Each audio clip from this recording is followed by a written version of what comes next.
My name is Mohammed Ibrahim, and I'm here to teach you the subject name Computer Communication and Networking. And I'm a lab instructor, so I will teach you about how different type of lab networks can be implemented. So let's move on.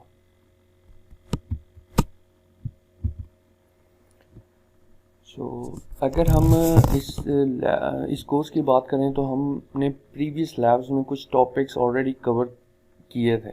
तो उसके अंदर जो पहला topic था वो था point two point network and multi point network. इस network को हमने ये इस तरह कनेक्ट करके देखा था कि दो पीसीस को हमने आपस में कनेक्ट किया था केबल के थ्रू, और उसमें हमने कम्युनिकेशन करके देखी थी। उसके बाद मल्टी पॉइंट नेटवर्क जब इम्प्लीमेंट किया था उसके अंदर हम एक स्विच यूज़ कर रहे थे और स्विच के साथ मल्टीपल पीसीस को कनेक्ट कर रहे थे। तो basically if we talk about point to point network, so basically two computers directly connected with each other using cable.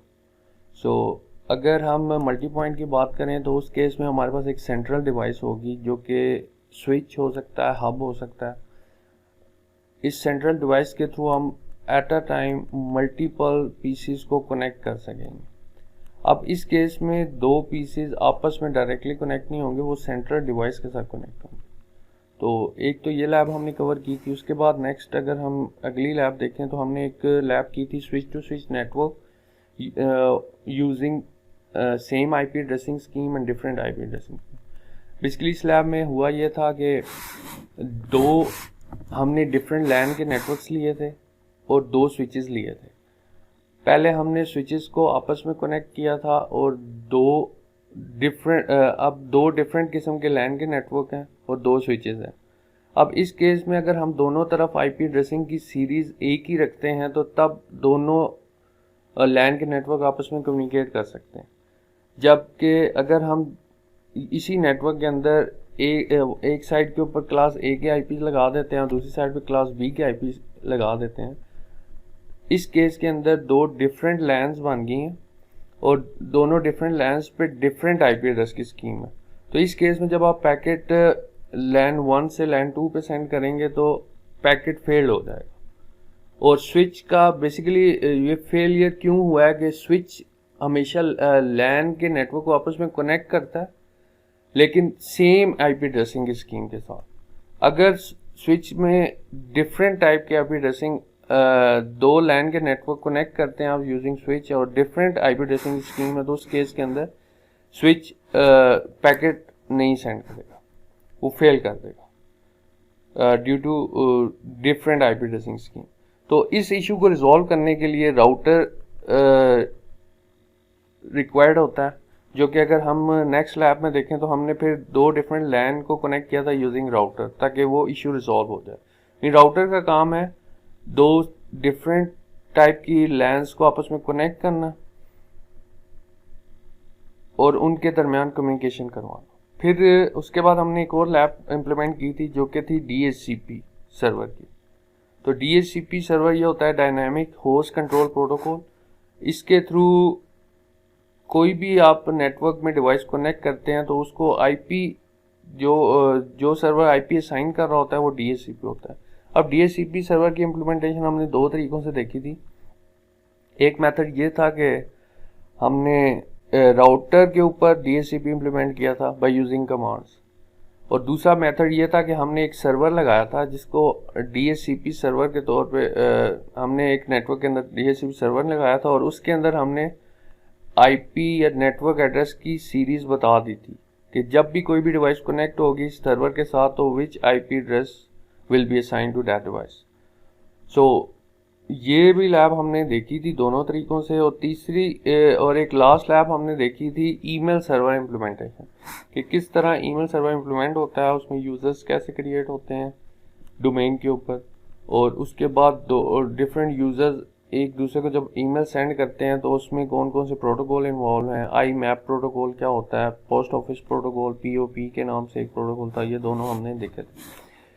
आज से ऑनवर्ड हम एक आज की लैब में हम एक नई लैब देखते हैं जो कि एक एप्लीकेशन लेयर की कुछ सर्विसेज है, जिसमें DNS एंड HTTP सर्वर दो सर्विसेज हैं, DNS और वेब सर्विस।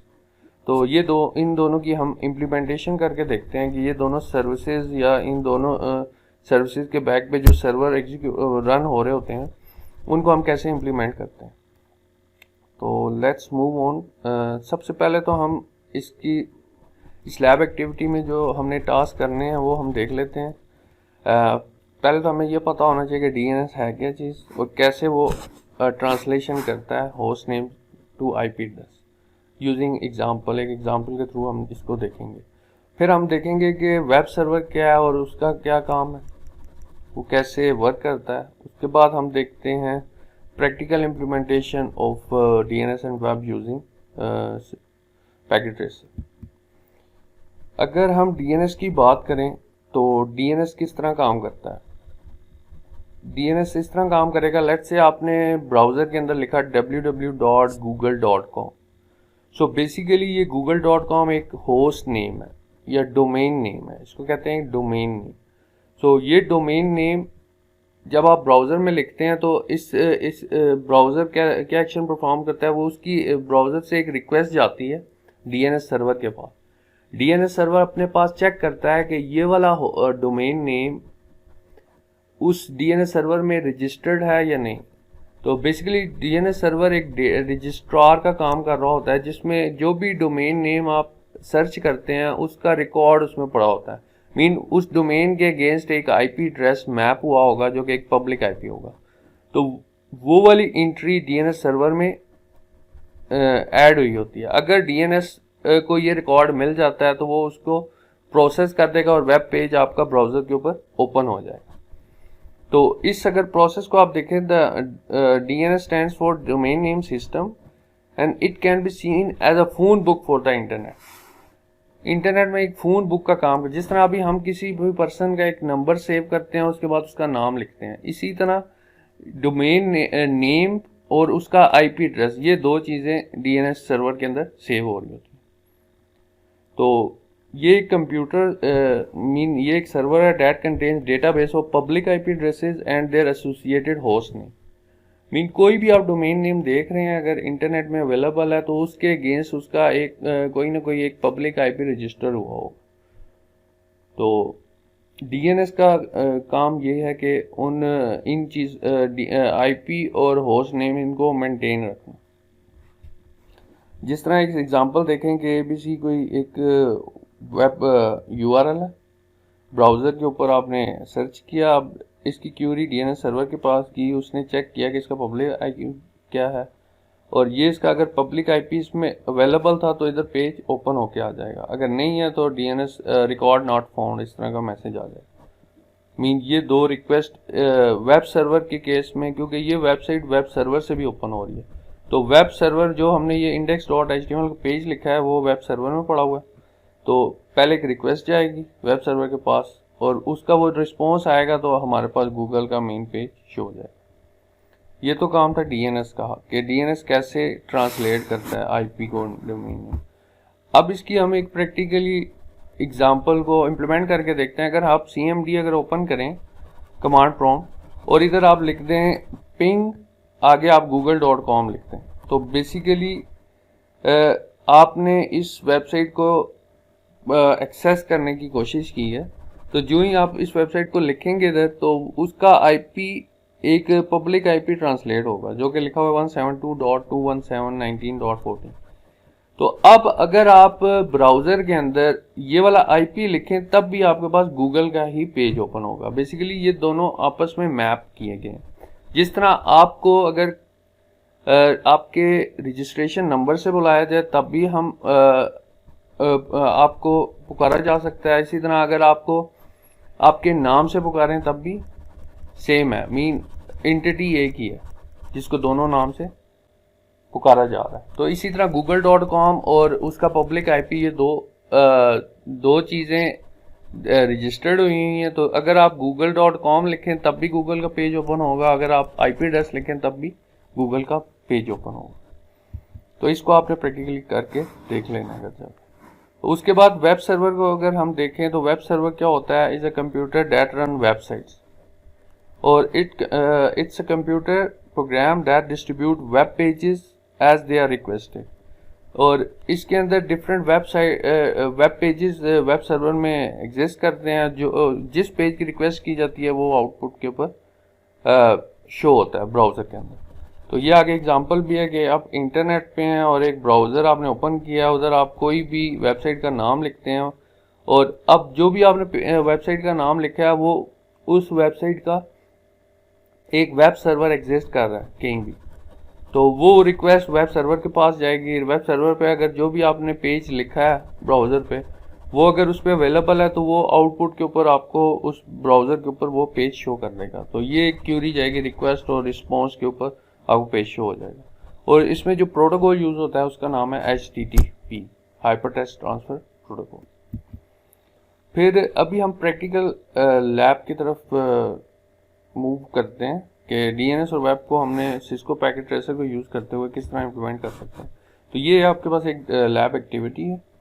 इस एक्टिविटी के अंदर हमारी रिक्वायरमेंट क्या है कि नेटवर्क डिज़ाइन के अंदर हमने 2 पीसीज लेने हैं, 2 सर्वर्स लेने हैं, 1 स्विच लेना है, 1 राउटर लेना है।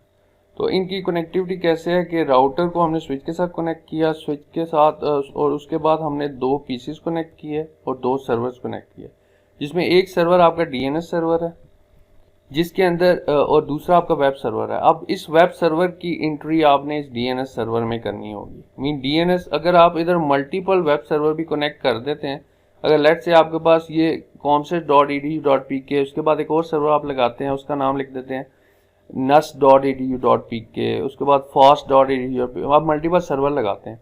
अब जितने भी आप वेब सर्वर लगाएंगे उन सब के पब्लिक IP, उसका IP एड्रेस और उसकी डोमेन नेम, ये दोनों चीज़ें रजिस्टर्ड होंगी DNS सर्वर में। तब वो आप किसी भी PC के थ्रू उनकी वेबसाइट का मेन पेज एक्सेस कर सकते हैं, जब अगर उसका DNS रिकॉर्ड ठीक तरह से इंटर हुए होंगे। तो आज की लैब में हम ये चीज़ नेटवर्क को इम्प्लीमेंट भी करेंगे, उसके बाद टेस्ट करेंगे कि वाकई DNS किस तरह ट्रांसलेट करता है। तो उसके बाद ये कुछ IP एड्रेसिंग की IP एड्रेसेस गिवन है। लेट्स से ये आपका नेटवर्क एड्रेस होगा 192.168.1.0/24 मीन्स ये क्लास C का एक IP एड्रेस है। इसका सबनेट मास्क होगा 255.255.255.0 और गेटवे आपने 192.168.1.1 लगा देना जो कि राउटर की इस इंटरफेस पे सेट होगा। फिर उसके बाद अगर आप आगे जाएं तो आपने PC के ऊपर भी एक IP लगाना है, तो 1.1 आपने गेटवे पे लगा दिया, तो नेक्स्ट यूजेबल IP आप एक PC पे लगा दें 1.2, 1.3 आप नेक्स्ट PC पे लगा दें। अब DNS और वेब सर्वर के आप 2 IP असाइन कर लें, तो मैं कहता हूँ DNS सर्वर को मैं 1.10 IP असाइन कर रहा हूँ और वेब सर्वर को 1.9 और उसका नाम मैं रख रहा हूँ comset.edu.pk। सो इस लैब को अब हम प्रैक्टिकली इम्प्लीमेंट करके देखते हैं कि किस तरह इस लैब को आप परफॉर्म कर सकते हैं। ठीक है, तो उस लैब को परफॉर्म करने के लिए आपको सिस्को पैकेट ट्रेसर ओपन करना पड़ेगा। ये हमने पैकेट ट्रेसर ओपन कर लिया। तो लैब के अंदर हमारे पास जो रिक्वायरमेंट थी, सबसे पहले हम एक 2811 सीरीज़ का राउटर ले लेते हैं, उसके बाद हम एक स्विच ले लेते हैं 2960 सीरीज़ का, उसके बाद आपने 2 पीसीज लेने, PC1, PC2। अब सबसे पहले इनकी लेबलिंग कर लिया करें ताकि आसानी हो आपको इस पूरे टास्क को समझने में। तो 192.168.1.2 एक IP आपने इस पर लगाना था और PC2 के ऊपर आपने IP को सेट करना है 192.168.1.3। उसके बाद आपने राउटर का नाम राउटर कर दें, स्विच का नाम स्विच कर दें और आपने 2 सर्वर रिक्वायर्ड हैं आपको। तो 2 सर्वर हम यहाँ से जाएंगे जेनेरिक पे, एक सर्वर लिया, उसके बाद दूसरा सर्वर ले लिया। अब इस सर्वर का आप नाम रख दें DNS और इसका IP लिख दें 192.168.1.10। उसके बाद आपने ये वेब सर्वर सेटअप किया, तो वेब सर्वर का नाम क्या है, comsats.edu.pk और आगे इसका आईपी लिख दें 192.168.1.9। ठीक है। अब ये तो आपके इस लैब की रिक्वायरमेंट थी, तो इधर आप लिख दें DNS and HTTP server implementation. ये आप इसका नीचे से स्टॉक में इसका नाम लिख देना। तो नेक्स्ट अब आपने क्या करना है कि इन सब केबल्स को कनेक्ट कर देना है। पहले राउटर को आप स्विच के साथ कनेक्ट कर दें, फिर स्विच को आपने पीसी के साथ कनेक्ट कर देना है, पीसी को आगे आपने सेकंड पीसी के साथ कनेक्ट करना है, सेकंड तो उसके बाद सर्वर को कनेक्ट कर देना स्विच के साथ, और उसके बाद नेक्स्ट सर्वर को कनेक्ट कर। अब नेक्स्ट स्टेप क्या है कि आपने आईपी एड्रेस, जो आईपी आपने इधर आप एक आईपी लगाएंगे, गेटवे का आईपी होगा, वो होगा 192.168.1.1। इसको आप लिख दो गेटवे GW, ये गेटवे का आईपी है।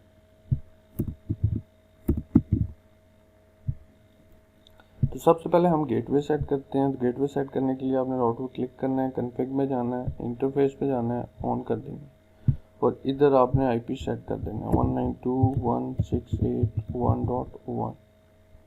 तो गेटवे की सेटिंग आपकी कंप्लीट हो गई है। अब नेक्स्ट स्टेप है आपका पीसी के ऊपर आपने एक आईपी लगा देना है। तो पीसी पे आईपी लगाने के लिए डेस्कटॉप पे जाते हैं, आईपी कॉन्फ़िगरेशन में जाते हैं, 192.168.1.2 इधर ये एक आईपी लगाया आपने।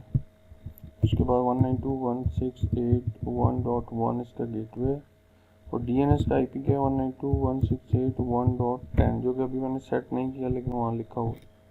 तो ये वाला आईपी हम DNS पे यूज़ करेंगे। तो DNS का आईपी इस पीसी पे इसकी सेटिंग कंप्लीट होगी। अब डेस्कटॉप पे जाएं और PC 2 की भी सेटिंग कर दें। तो मैं बेसिकली इधर कर रहा हूँ 2, उसके बाद 3 लगा दें और इधर गेटवे 1.1। तो इन दो पीसी की भी सेटिंग हो गई है। अब नेक्स्ट स्टेप में हमने करना क्या है, अब आपने DNS सर्वर पे आईपी लगाना है। तो इसका आईपी आप इसी तरह लगाएंगे, गेटवे 1 हो गया, DNS की सेटिंग कर दी। अब आपने वेब सर्वर पे भी पहले आईपी उसका सेट कर देना। इसका आईपी है 9 और इसका आईपी गेटवे 1 है, इसका DNS 10 है। अब इतना काम करने के बाद जो DNS का पार्ट क्या है कि अब आपके पास एक डोमेन नेम है और एक आईपी एड्रेस है। ये चीज़ आपने DNS सर्वर में ऐड करनी है। तो सबसे पहले आप DNS पे जाएंगे, कॉन्फ़िग में जाएंगे, इधर DNS की एक सर्विस चल रही है, सर्विस में जाएंगे और DNS को क्लिक करेंगे। उसके बाद आपने DNS सर्विस ऑन कर देंगे और इधर आपके पास रिसोर्स रिकॉर्ड्स की एक फील्ड आ रही है जिसमें नेम और आईपी एड्रेस पूछा जा रहा है और इसकी टाइप A रिकॉर्ड होती है। जो भी आप डोमेन ऐड करते हैं वो A रिकॉर्ड में ऐड होता है। अब आपने इधर डोमेन का नाम लिख देना है comsats.edu.pk और उसका आईपी एड्रेस आप लिख देंगे 192.168.1.9। तो और उसके बाद ऐड कर देना। इससे क्या हो गया कि अब आपने एक एंट्री DNS की ऐड कर दी है। तो यानी अब जब भी आप ये डोमेन नेम लिखेंगे, इसका आईपी एड्रेस ये है, तो ये डोमेन नेम लिखेंगे आप और इसको जब आप सर्च करेंगे किसी भी पीसी से तो ऑटोमेटिकली ये वाला आईपी ट्रांसलेट होगा उसके। तो इसको अभी हम टेस्ट कर लेते हैं। अब अगला काम क्या है कि पहले आप वेब सर्वर को उसकी सेटिंग भी कर लें। वेब सर्वर पे जाना है आपने HTTP और इसकी ये दोनों सर्विसेज ऑन है। अब ये इसका index.html एक डिफ़ॉल्ट पेज है। अब आपने करना क्या है कि लेट्स से इसमें कुछ वर्डिंग लिखी हुई है, सिस्को पैकेट ट्रेसर लिखा हो। लेट्स से मैं इधर लिख देता हूँ CUI कैंपस। ये मैंने एक वर्ड लिख दिया और इसका मैं ये फ़ॉन्ट साइज 4 कर देता हूँ और इधर ब्लू लिखा हुआ है, मैं इसका कलर कर देता हूँ इंडिगो। ब्लू इंडिगो करके देखते हैं। और उसके बाद इधर पैकेट एड्रेस है जिधर लिखा हुआ है उसकी जगह पे मैं CUI हुआ कैंपस, और बाकी चलें टैक्स यही रहने दें। और उसके बाद इसको आपने जस्ट कैंसिल कर देना, इससे सेव हो जाए। अब आपने इसको टेस्ट कैसे करते हैं कि आप जिस तरह आप अपने PC के ऊपर एक ब्राउज़र ओपन करते हैं तो उधर वेबसाइट का नाम लिखते हैं, इसी तरह इधर ये आपके पास एक PC है इस सिमुलेशन के अंदर, तो आपने PC पे जाना है और इस राइट साइड पे आपके पास वेब ब्राउज़र आ रहा है, आपने वेब ब्राउज़र को ओपन करना है और इधर लिख देना है नहीं हमने उसका नाम रखा है comsats.edu.pk। तो बेसिकली आपने जो वेबसाइट बनाई है उधर वो आपको इधर शो हो रही है। लाइक अब आप ये देख सकते हैं कि ये आप डोमेन नेम लिख रहे हैं, वो और DNS उसको ट्रांसलेट कर रहे हैं उसके पब्लिक IP पे, और इधर आपको आउटपुट शो करवा रहा है इस PC के ऊपर, मीन इस ब्राउज़र के ऊपर। अब लेट्स से आप इस ब्राउज़र के ऊपर ये टेस्ट करना चाहते हैं वाकई ये ट्रांसलेशन करेक्ट है, तो आप इसका पब्लिक IP लिखें। लाइक इधर अभी ये लोकल IP है, लेकिन इसके अगेंस्ट जो भी IP आपने मैप किया हुआ है वो उस IP से भी ये वेबसाइट ओपन होनी चाहिए। तो अभी आप लिखेंगे 1.9 सबमिट कर दें, तो इधर आप देख सकते हैं कि दोनों IP से और डोमेन से दोनों से ये चीज़ ट्रांसलेट हो रही है। तो बेसिकली DNS का काम ही क्या होता है कि name into IP and IP into name translation. तो ये DNS का काम था और इसको आपने इस तरह इम्प्लीमेंट करते हैं। चलें इसकी अभी एक अगर मैं आपको प्रैक्टिकली एक और लैब बताऊं, तो लेट्स से हम क्रोम ओपन करते हैं। तो हमने क्रोम ओपन कर लिया और मैं एक टर्मिनल भी ओपन करता हूँ CMD। अब CMD पे मैं लिखता हूँ ping google.com। अब आप इधर देख रहे हैं तो गूगल का एक IP आ रहा है 172.217.21.40 से। ये अब डोमेन नेम थी, ये ट्रांसलेट होकर उसका IP आ रहा है 172.217.214 से। अब आप इस ब्राउज़र नेक्स्ट टैब के अंदर ने ये IP लिख के देखें 172.217.21.40 से 172.217.21.42।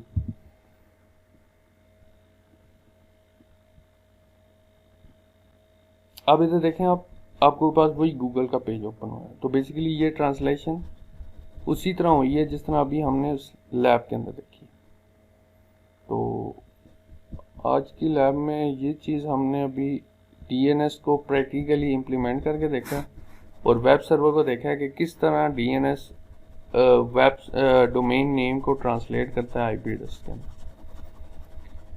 तो इसी तरह आप मल्टीपल डिफरेंट टाइप की आप वेबसाइट बनाते हैं। तो जब भी आप कोई भी एक नई वेबसाइट बनाएंगे तो आप को बेसिकली एक डोमेन नेम लेनी पड़ती है कि उसका डोमेन नेम क्या होगा, और उसके अगेंस्ट जब भी आप डोमेन नेम खरीदेंगे उसके अगेंस्ट आपको एक IP एड्रेस भी उसका मिलेगा कि उसका जो पब्लिक IP एड्रेस है, तो वो दोनों चीज़ें मैप हुई होंगी।